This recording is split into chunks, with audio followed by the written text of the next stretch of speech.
Every Tudor court had one. That person who walks into a room and instantly believes they're the cleverest, handsomest, and most irresistible creature ever assembled by God. Usually, they're wrong. Today, we're discussing a man who flirted with queens, chased princesses, antagonized politicians, ignored common sense, and somehow believed all of this would end well. It did not. This is the story of Thomas Seymour, the most dangerous flirt in Tudor England. Welcome back to Wed BEHEAD, where ambition is frequently mistaken for intelligence. Here is an example. My lord husband recently informed me he would have thrived at Henry VIII's court. A fascinating claim from a man who got lost in his own wine cellar. Twice. Now, pour yourself something suitably strong, because today's gentleman turned recklessness into an art form. And, unfortunately, he was very talented at it. History remembers Jane Seymour, Henry's third wife, mother of Edward VI, the queen who finally gave Henry the son he wanted. But today, we're discussing her younger brother, Thomas Seymour. And being Jane's brother came with advantages. The biggest advantage being that Henry VIII suddenly became your brother-in-law, which was the equivalent of winning a lottery where half the winners eventually lost their heads. Thomas Seymour possessed several qualities that made him extremely popular. He was charming. He was confident. He was handsome. And unfortunately, he knew it. Some people carry confidence. Thomas carried confidence the way a peacock carries feathers, loudly, constantly, and visible from considerable distances. Women liked him, courtiers liked him, and Thomas liked Thomas. Quite a lot. Everything changed in 1547. Henry died. England suddenly belonged to the young Edward VI, a boy king. And whenever a child inherits a throne, ambitious adults begin circling like hungry hawks.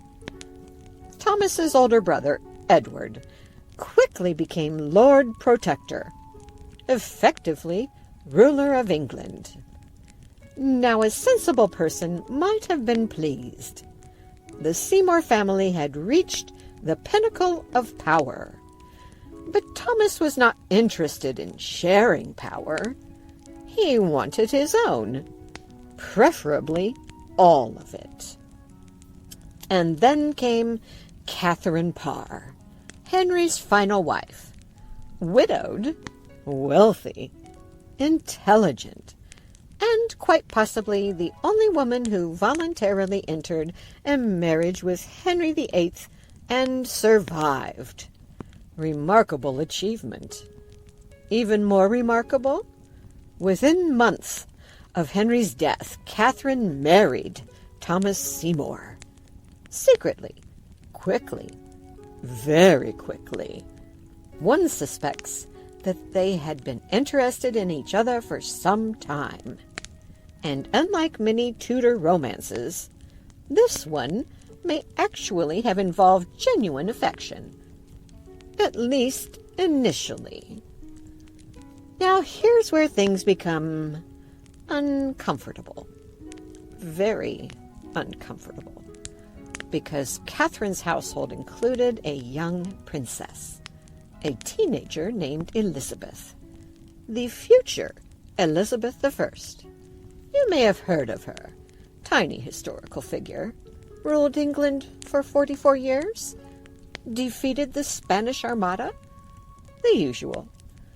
Thomas began behaving in ways that raised eyebrows, then concerns, then alarm. He flirted, teased, visited Elizabeth's chambers, appeared altogether too interested in a girl who was roughly 14 years old. Even by Tudor standards, people noticed. And when courtiers notice inappropriate behavior, you've already wandered well beyond acceptable. Then tragedy struck. Catherine became pregnant, a rare joy. At last she would have a child of her own. But after giving birth, Catherine died, most likely from puerperal fever. She was only 36. Thomas had lost his wife, and instead of reflecting upon life, grief, or responsibility, he resumed making catastrophically poor decisions. Seymour wanted influence over King Edward. He wanted access to the royal treasury. He wanted control. He wanted prestige. He wanted more. Always more. Unfortunately, wanting power and knowing how to obtain power are entirely different skills. Thomas possessed the first. His brother possessed the second. And Thomas hated that. Soon he was plotting, scheming, making enemies, gathering supporters, whispering in corners. Exactly the sort of behavior that gets noticed. Now, we arrive at one of history's greatest examples of terrible judgment. One night, Thomas entered Hampton Court Palace, armed, after dark, seeking access to the young king.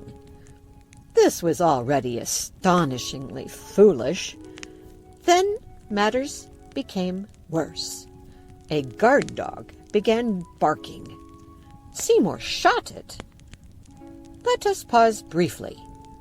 You're sneaking around the royal residence carrying a loaded weapon. You shoot the king's dog, and somehow believe this plan remains salvageable. It was not. The government had finally had enough. Thomas was arrested. Investigations followed. Witnesses appeared. Evidence accumulated. And suddenly, the charming court favorite discovered that charm works considerably less effectively inside a prison cell. The accusations mounted: ambition, conspiracy, misconduct, abuse of influence, dangerous behavior. None of it looked good. In 1549, Parliament condemned Thomas Seymour. He was sentenced to death, and on a cold January morning, he climbed the scaffold. The handsome rogue, the ambitious dreamer, the man who believed he could outplay everyone around him. Gone. Beheaded. Just another victim of Tudor politics. And perhaps the greatest victim of his own ego. So who was Thomas Seymour? A romantic? A villain? A fool? Perhaps a little of all three. He possessed every advantage: royal connections, charm, wealth, influence, and opportunity. Most people would have considered that enough. Thomas considered it a starting point, and that was his downfall. Because Tudor England rewarded ambition only up to a point. After that point, it rewarded executioners. His strategy wasn't a lack of opportunity. His tragedy was believing no rules applied to him. History is full of dangerous men, but the most dangerous are often those convinced they cannot fail. Thomas belonged firmly in that category. Next time on Wed BEHEAD, we meet the brother who actually seized power, Edward Seymour. Lord Protector, uncle to a king, ruler of England in all but name. He controlled the government, commanded armies, dominated the kingdom, and still managed to lose everything. Join me as we uncover the rise and spectacular fall of the man who ruled England for a boy king. Because in Tudor England, power was never enough. I'm Lady Thorn. Do join me again for another journey into the glorious chaos that is Tudor. Now, my darlings, until next time, remember to keep your crown straight and your head attached.